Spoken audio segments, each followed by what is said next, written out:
Hello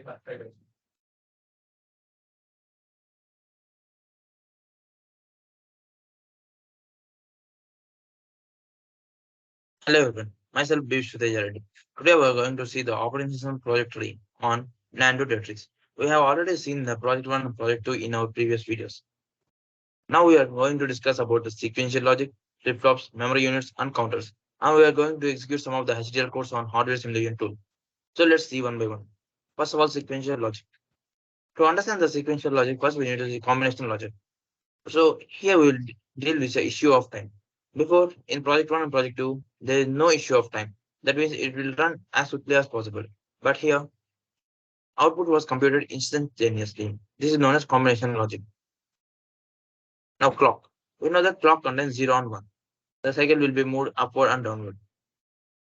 It is like a simple NOT gate. When input is 1, output will be 0. When input is 0, output will be 1. The combination logic. We use the hardware over time. That means input changes the outputs as follows. When I changes from 1 to 100, A of I is equal to B of I plus C of I. So A value depends on the value of I. Remember that. We will remember about common memory, counters, etc. and deal with the speed. Combination and sequential logic. Combinatorial. It is out of t is equal to function of in of t. And sequential is equal to state of t is equal to function of state of t minus 1. When time is equal to 1, state is A. Time 2, B is equal to f of A. And time 3, C is equal to f of B. Time 4, D is equal to f of C, and so on. Now let's see the difference between the combinational and sequential circuits. First of all, let's see the combinational circuit. Basically, the combinational circuit means the output only depends on the present input state, not on the previous inputs. But whereas in the sequential circuit, output depends on the present input as well as the past input. Memory element is absent. Whereas in sequential circuit, memory element is present. Combinational circuit, no clock cycle is applied. Sequential clock cycle is required. Here is the pictorial representation of combinational circuit. When inputs are given, output is generated. But in the sequential circuit for the combinational circuit, along with the input, output is also given from the memory. Then the output is generated. Examples of combinational circuits are half adder, full adder, multiplexer, demultiplexer, and so on. Whereas sequential circuits, examples are flip-flops, registers, counters, and so on.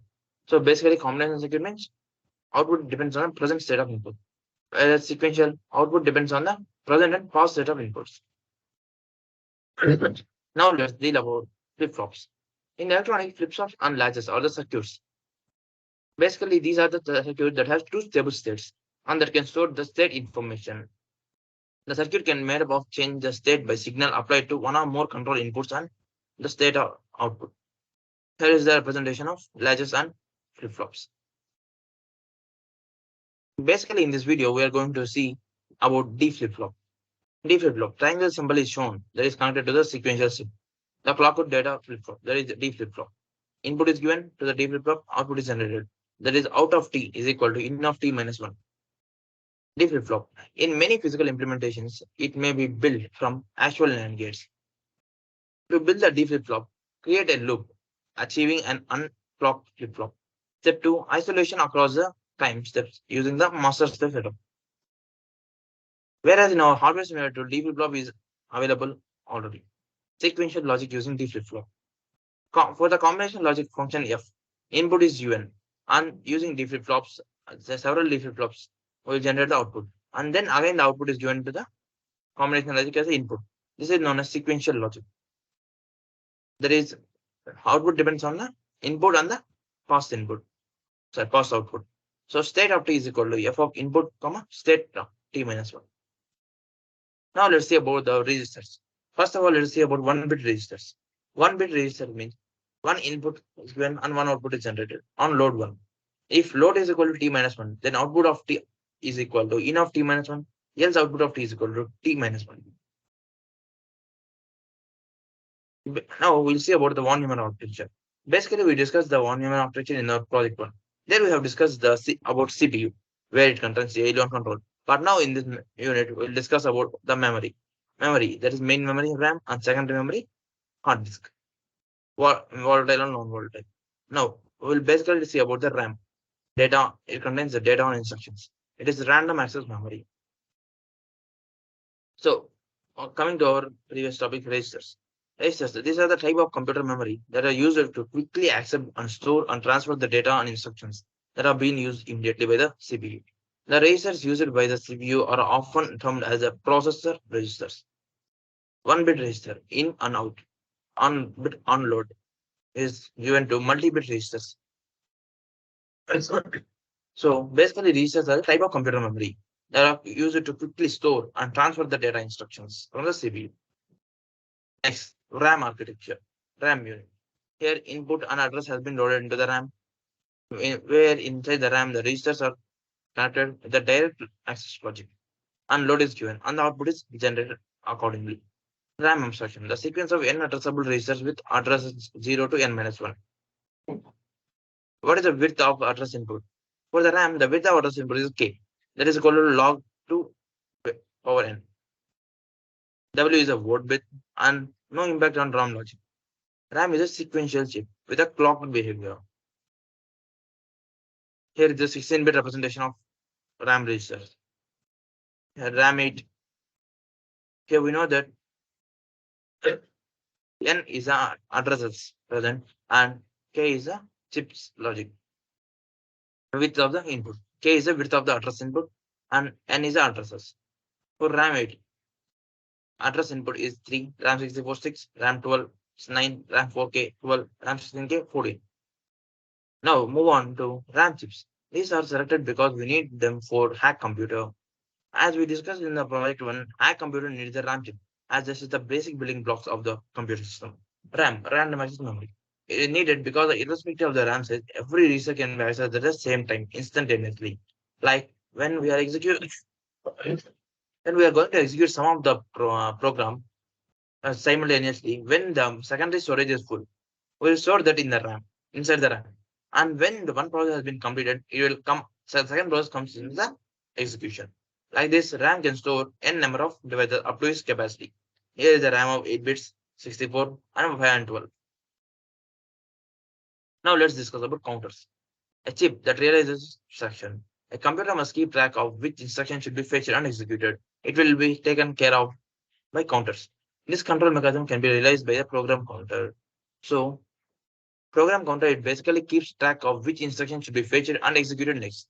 That is, which execution needs to be fetched and given to the RAM to do execution. The page contains the address of the instructions that will be fetched and executed next. These are used not only for counting but also measuring frequency and time. Counters are specially designed synchronous sequential circuits in which the state of counter is equal to the count held in the circuit by the flip-flop. That is, counters are specially designed synchronous sequential circuits. These are also sequential circuits. But the state of counter is equal to the count held in the circuit by the flip-flops. Here the counter abstraction. Input, 16-bit input is given according to load, instruction, and reset. And output. Here is the HDL code for PC. We'll implement this using the hardware simulation tool in our later time. Here are the simulations that we will do. Project is simulations. We are going to simulate bit, register, RAM, and RAM 64, RAM 512, RAM 4K, RAM 16K, PC, etc. Now, let's go to here. This is our hardware simulation tool. As we discussed earlier, this is the HDL code area where we load the HDL codes, and by using this thing, we will load the HDL codes. Here, first of all, we load the bit HDL load chip. Here, the HDL code for bit has been loaded. 1 bit register. Now we will load the bits text file. Here, the text file has been loaded to the. It is a bit long, so it will take some time to execute. Execution has been started. As it is too slow, we can increase the speed of it.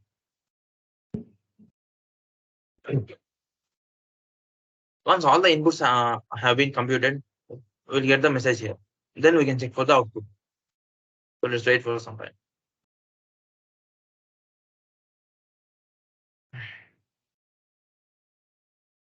Yeah, here comparison ended successfully. So now let's check for the output. Here is the output. For every input, load, output is given. At time 0, input is 0, load is 0, out is 0. Similarly, at 2, 2 plus 3, etc.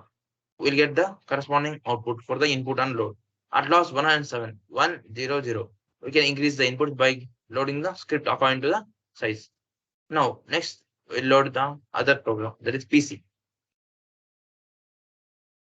Here is the HTML code for PC and internal pins. Load script for PC. Here is the PC load script. Now let's run this program. Here time is varying. We can see here time and comparison is successfully. Let's see for output. Here is the output for the PC code.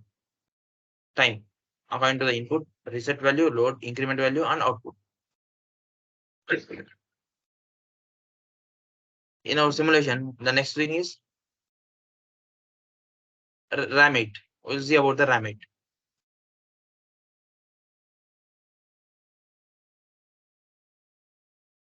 Load script for RAM 8. Here is the RAM 8 HTML code and load script. Now let's run this code.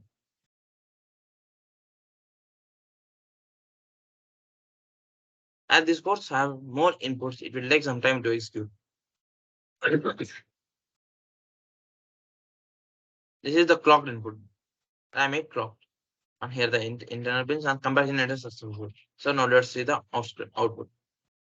Here is the output for the RAM. Here, when time is 0, input is 0, load is 0, address is 0, out is 0. Accordingly, when time is 2, input 1111 and 000. Similarly, we'll get for n up to where we will give the values.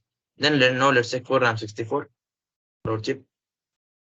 And next load the script of RAM 64. Let's run the program.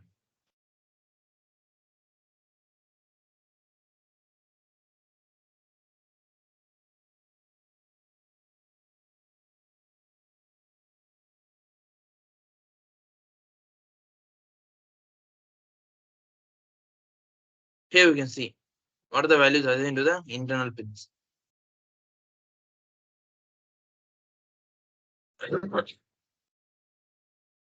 Now comparison is successful. No, let's check the output. Here is the output for the RAM 64 clock cycle. Now let's load the other register HDL code. Here the HDL code for register. And now let's load the example script.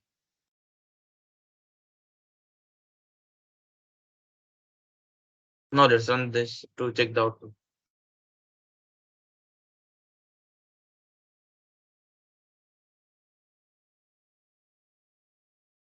The time varies as we given in the input. Comparison successful. Now let's check for the output. Here is the output for the register clock. You can check it from the internet first. Now let's load another thing.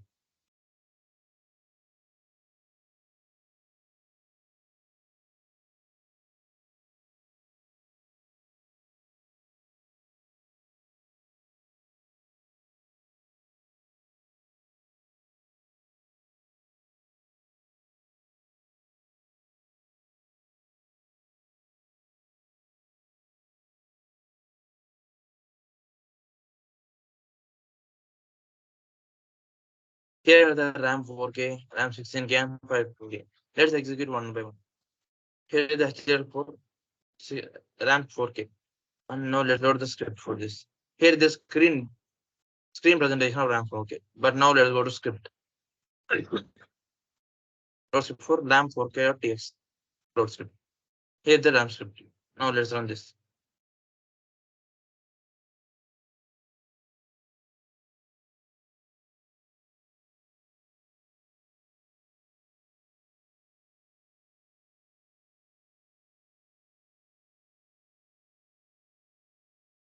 Here are the internal pins and their values. Here is the external pin and their corresponding values. Once the comparison is successfully, let's see the output. Here is the output for the RAM 4K clock cycle. Similarly, we'll see for RAM 16K. Load script. This is the screen of the RAM 16K. Now let's go to script and load the script for 16K. And now let's run this.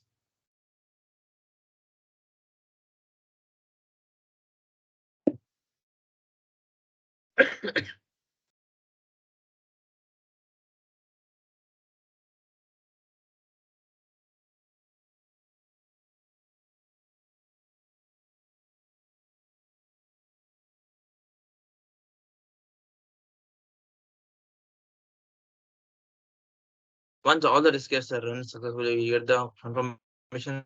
And now we can check the output. Here is the output for the RAM 16 check locked. We can verify with this internal source. Now RAM 512 HDL. Here is the screens for the HDL code. Now let's load the script for the HDL code.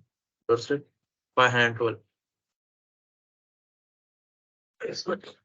Now let's run this.